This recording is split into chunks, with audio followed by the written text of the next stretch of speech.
नमस्कार दोस्तों, आप सभी का स्वागत है वंदे भारत न्यूज में। मैं हूं आपके साथ साक्षी गुप्ता। आइए बढ़ते हैं कुछ खास खबरों के साथ। अधिवक्ता संघ जिला न्यायालय सीधी का चुनाव होने वाला है। इसमें कई दावेदार हैं। 4 बार से अधिवक्ता संघ के अध्यक्ष रहे मुनेंद्र द्विवेदी ने वर्तमान अध्यक्ष बृजेंद्र सिंह बघेल पर गंभीर आरोप लगाए। उन्होंने कहा कि वह गुंडागर्दी करते हैं, मनमानी रूप से मतदाता सूची तैयार करते हैं, वर्ग विशेष को टारगेट लेकर नाम काटने का काम करते हैं। ऐसे में अधिवक्ता संघ का निष्पक्ष चुनाव होना संभव नहीं रहता। श्री द्विवेदी ने आगे कहा कि हम चुनाव लड़ेंगे या नहीं अभी फैसला होना है। आगे उनके द्वारा क्या प्रक्रिया व्यक्ति की गई, सुनिए पूरी बातचीत सीधी से जगन्नाथ द्विवेदी के साथ। उनकी पूरी तरह से गुंडागर्दी है। वो निर्वाचन अधिकारी ऐसे बनाते हैं जो कि मतदान को प्रभावित करते हैं। मतदाताओं को मतदान से रोकना भी उनका काम होता है। वो अपने पक्ष के मतदाताओं को फ़ोन लेके अंदर जाने देते हैं, फ़ोटो खींच के ले आके दिखाते हैं। ये सब प्रक्रिया यहाँ है। मैं ये चाहता हूँ कि पहले निर्वाचन अधिकारी जो जितने भ्रष्ट हैं इनको हटा दिया जाए और निष्पक्ष चुनाव करवाने के लिए मतदान अधिकारियों को। क्या आपने इसके लिए अपील किया चुनाव आयोग से कि हमको दूसरे निर्वाचन अधिकारी चाहिए? नहीं होता है इसका, स्टेट निर्वाचन अधिकारी हायर अथॉरिटी है, मैं वहाँ लिख के दे। आपने बड़ी बात किए हैं कि पिछले बार भी यही हुआ है, फिर यही होने वाला है। हाँ, यही होने वाला है। चुनाव होने जा रहा है, फिर से यही नौटंकी होगी। तो अध्यक्ष बृजेंद्र सिंह जी के ऊपर आपका आरोप सीधा है। क्या इसमें शिकायत है हाई कोर्ट जो आपका न्यायालयीन प्रक्रिया होती है उसमें किए? नहीं, न्यायालयीन प्रक्रिया में मैं अभी शिकायत किया था स्टेट बार काउंसिल में। उन्होंने एक आदेश पारित किया जिसमें लिखा है कि मतदाता सूची का परीक्षण करने के उपरांत चुनाव कराएं। साथ ही उन्होंने एक कमेटी गठित की जो निर्वाचन का संचालन करेगी। इसके खिलाफ बृजेंद्र सिंह हाई कोर्ट में गए, उस ऑर्डर को स्टे करवाया। तो हम जिस स्तर पर जहाँ जहाँ लड़ाई लड़नी चाहिए मैं लड़ रहा हूँ। आदरणीय, आप लगभग 4 वर्ष से अधिवक्ता संघ के अध्यक्ष भी रहे हैं, फिर से चुनाव आ रहा है, क्या मन बनाए हैं इस बार? मैं जो यहाँ की परिस्थिति है उसके हिसाब से मैं चुनाव लड़ सकता हूँ। और आज भी मेरे साथ जो अधिवक्ता थे वो अडिग हैं हमारे साथ, मैं उनका हृदय से आभारी हूँ। अभी आपने जहाँ तक जानकारी बताए हैं कि पिछले बार भी आपने ही मीडिया को बयान दिया था, फिर यही स्थितियाँ हैं। तत्कालीन अध्यक्ष वोटर लिस्ट या क्या कारनामा है आप बताएं।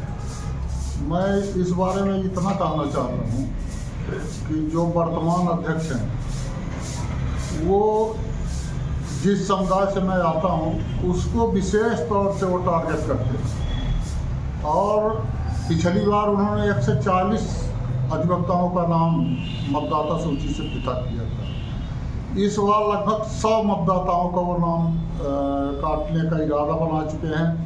अब आपको एक चीज़ बता रहे हैं कि उन्होंने 40 ऐसे अधिवक्ताओं को रिकवरी निकाली है जो सिर्फ ब्राह्मण समुदाय से आते हैं। और उनकी मंशा ये है कि किसी तरह से एन केन प्रकारेण मैं ब्राह्मण मतदाताओं की संख्या इस मतदाता सूची में कम कर सकूं, जिससे मतदान ना कर सके।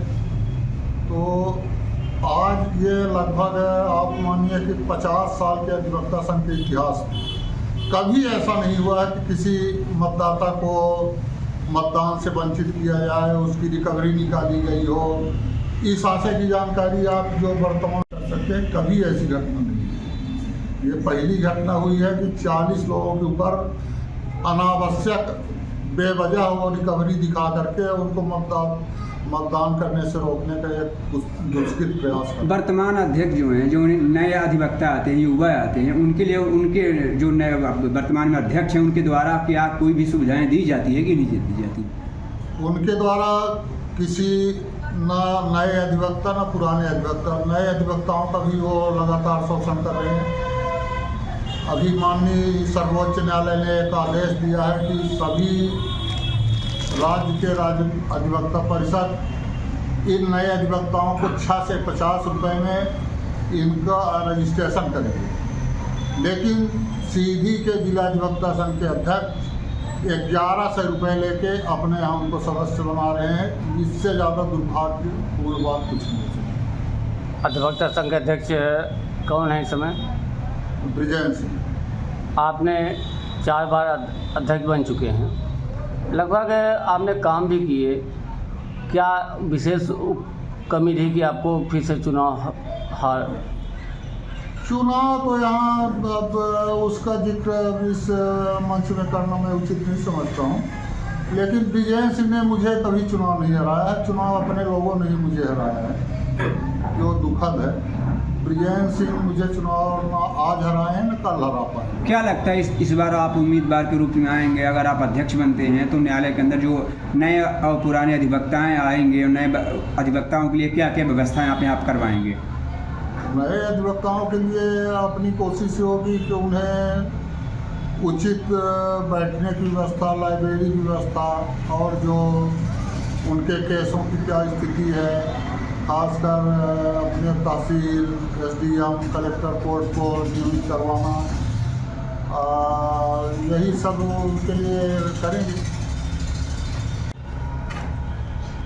लगभग चुनाव की अंतिम समय आ चुका है, आपने भाई फैसला नहीं लिए, कुछ लोग प्रचार भी शुरू कर दिए हैं, आपका फैसला क्या है? मैं वो सब जो प्रचार कर रहे हैं उनको प्रचार करना चाहिए। मेरा प्रचार लगभग अपने तरीके से पूरा हो चुका है। अब मैं इस स्थिति में हूँ कि जो यहाँ की स्थिति है उसको थोड़ा सा नियंत्रण किया जाए, जो बिखराव है उसको रोका जाए, इसके बाद तय करेगी कि क्या कर सकते हैं। कुल मिला के आप चुनाव लड़ने के फुल स्थिति में हैं? क्या चुनाव लड़ेंगे? चुनाव लड़ सकते हैं हम, एकदम ये तो नहीं कह रहे हैं कि लड़ेंगे, लड़ सकते हैं। परिस्थितियाँ अगर हमारे पक्ष में। इस बार कई उम्मीदवार आ रहे हैं, सोशल मीडिया में उनकी बहुत सारी वीडियो भी आ रही हैं, बाइट भी आ रही हैं, बहुत सारे हैं, उस पर क्या विचार है आपका? नहीं, वो सब अपने उनको लड़ना चाहिए, प्रजातंत्र है, मैं उनके बारे में कुछ नहीं कहना चाहता हूँ, ये उनकी निजी राय है। चुनाव सभी को लड़ना चाहिए, मैं किसी के बारे में कुछ टिप्पणी नहीं करना चाहता।